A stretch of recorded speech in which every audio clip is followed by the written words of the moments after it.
So in the month of Ramadan, we're constantly going to the masjid. Special occasions, special events, we regularly go to the masjid, and it's a great experience. It's awesome. We go for Fridays or family nights or seminars or whatever it may be. Allah subhanahu wa ta'ala in the Quran, there's a really, really powerful ayah. So I'm going to kind of share a little bit of this detail. Surah Al-An'am, which is the 6th surah in the Quran. Surah number 6, Surah Al-An'am. In that surah is basically known as a surah that teaches us everything that we believe in. So it's kind of like the surah of faith, the surah of theology. It talks about what we believe, what we don't believe, etc. But what's really, really fascinating is in the middle of the surah, it kind of touches on, well, what's the ultimate goal of faith? What's the outcome of faith? What is the fruit of faith? So Allah presents this really powerful image. He says, أَوَمَنْ كَانَ مَيْتًا, that can somebody who was dead. So imagine a lifeless body. فَأَحْيَيْنَاهُ, then we revived him. We put life into him. وَجَعَلْنَا لَهُ نُورًا, and then we gave him a light. يَمْشِي بِهِ فِي النَّاسِ, he walks around with that light amongst the people. أَوَمَنْ كَانَ مَيْتًا فَأَحْيَيْنَاهُ وَجَعَلْنَا لَهُ نُورًا يَمْشِي بِهِ فِي النَّاسِ كَمَنْ مَثَلُهُ فِي الظُّلُمَاتِ لَيْسَ بِخَارِجٍ مِنْهَا. Can that person ever be the same as somebody who is drowning in darkness, who is completely enveloped by the darkness, unable to get out from it? Now the example that's really interesting that I like to give a lot of times is, imagine that you go camping, right? Because a lot of times we all live like in, civilization, suburbia. So we're used to lights constantly being around us. There's always a light that you can turn on, street lights and everything. But imagine when you go camping like in the forest, in the woods, and it's like real darkness, right? One of the most valuable things that you can have when you go camping is a flashlight. And what's interesting is we don't even think about that anymore because we don't ever need flashlights, right? So flashlights are one of the most valuable things. And it's for the simple reason that the darkness is it's crippling, it's frightening, it's scary. And so we seek out light, and whether we want to make a joke about us kind of being like bugs or whatever it may be. But imagine there's like 15 people and it's dark, and somebody lights a candle in that corner, slowly everyone's going to start to gravitate towards that corner. It's just a natural reaction. So if you went camping with like 5 buddies and you have a flashlight and they all forgot to bring a flashlight, when you turn it on, everyone just kind of follows you. Everyone kind of looks at you with envy, right? Everybody wants to borrow your flashlight. And you would normally let them borrow your shoes. You would let them borrow your... you'd let them borrow your blanket, you let them borrow your pillow, you'd let them borrow anything. But you're hesitant to let them borrow your flashlight because you know how valuable it is out here. And you wouldn't want them to lose it or drop it or mess it up or whatever the case may be. So light. So Allah doesn't just talk about this person having light. He says this person has light and walks amongst the people. So everybody sees this beacon of light walking around. Like there's something about that person, whether it's a look on their face. A lot of times you hear Muslims saying like nur, that person has nur, that person has kind of like this radiance to them, this illumination to them. Whether it's that, or it's just a little bit extra jump in their step, or it's their uplifting attitude, just really, really, positive, or whatever it may be. There's that person that's kind of like that, and everybody else is just kind of like gloomy, just kind of drudging through life, just kind of somehow, some way getting through. And so Allah says, can those two ever be the same? Is there any similarity between the two? No, completely different, polar opposites, right? It's a very interesting idea. And this is in the middle of that surah that talks about faith and belief and iman, because that's the fruit of faith. When you believe, then that's the effect it'll have on your life. It'll turn on the flashlight. So faith is a flashlight.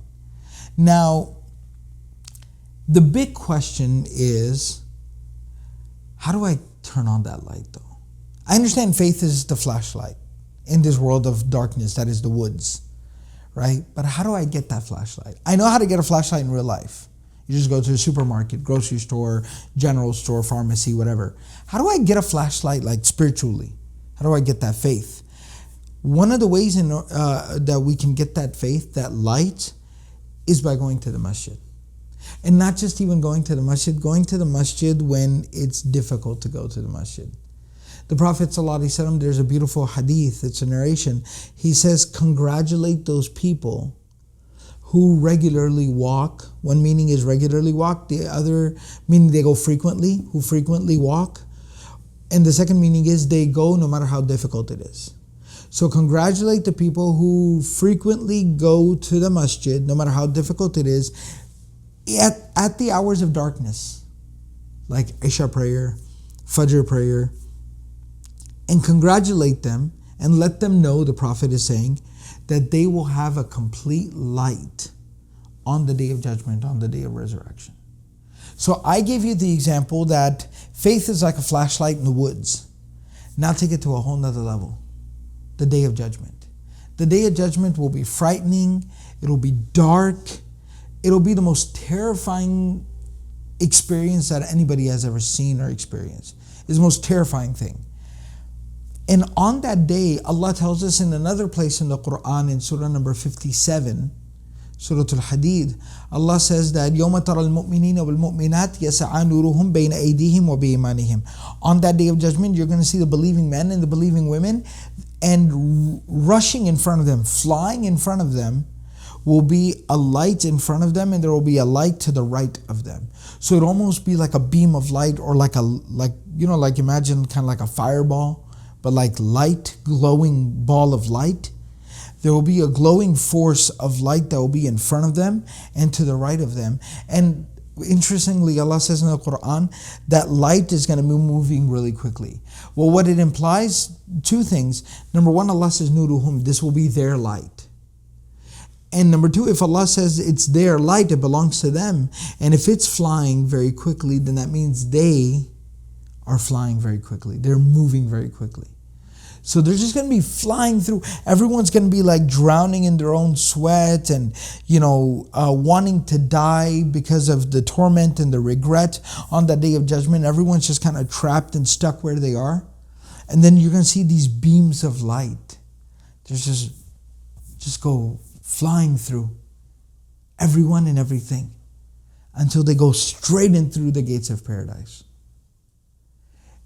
And those beams of light that will be guiding them, leading them, protecting them, showing them the way, those are the same beams of light that are acquired when we go to the masjid at the hours of darkness, even when it's difficult. And so that's something really serious to consider. I mean, we all understand, right? We always fall into these polemics and these conversations. Do you have to pray in the masjid? Is it mandatory to go to the masjid to pray? Yes, no. No, it's not mandatory. Okay, fine, I'd just rather pray at home. Do sisters have to go to the masjid as much as brothers do? No. Okay, then fine, I'd rather pray by myself at home. You could pray by yourself at home, and you'd be offering your prayer. You'd be fine. You'd be good. You take care of your responsibility, your obligation. But it's not so much about what you have to do, but it's what you can do. Right? If you were going to go camping, taking a candle would suffice. But if you could buy a flashlight, wouldn't you? You absolutely would. You'd never venture out there into the woods without a flashlight.